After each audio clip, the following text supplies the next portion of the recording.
Mesdames et messieurs, bonjour et merci d'être avec nous pour ce bulletin d'information sur Afrique Média. Le procès pour génocide d'Yvonne Bassibia s'est ouvert lundi à l'Aï. La Néerlandaise d'origine rwandaise est poursuivie pour son rôle dans le massacre au Rwanda de près de 2 millions de personnes en 1994.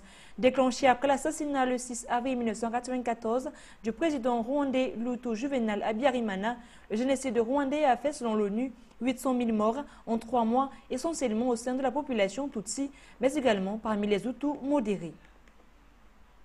Et en Guinée-Bissau, les recherches poursuivent lundi pour retrouver les auteurs de l'attaque meurtrière du caserne de Béret Rouge.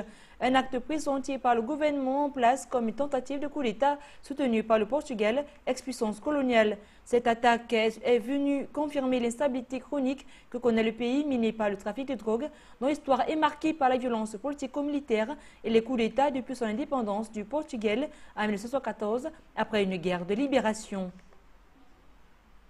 Au moins 2 détenus sont morts et 15 autres ont été blessés dans une explosion aux abords d'une prison située dans le centre de Johannesburg, en Afrique du Sud.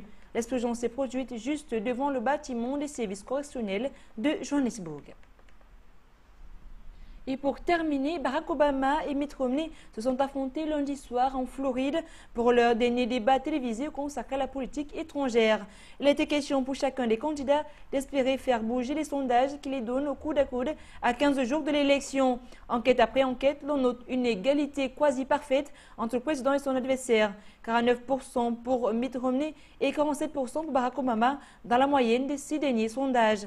C'est certes la guerre, mais le président conserve une avance certaine dans l'Ohio, un État sans lequel il sera très difficile pour Mitt Romney de gagner l'élection à cause de son poids électoral. Et voilà qui met en terme à ce bulletin d'information. Merci de nous avoir suivis. Restez à notre site Afrique Média. Vous pourrez en même temps consulter notre site internet www.afriquemedia.tv. À bientôt.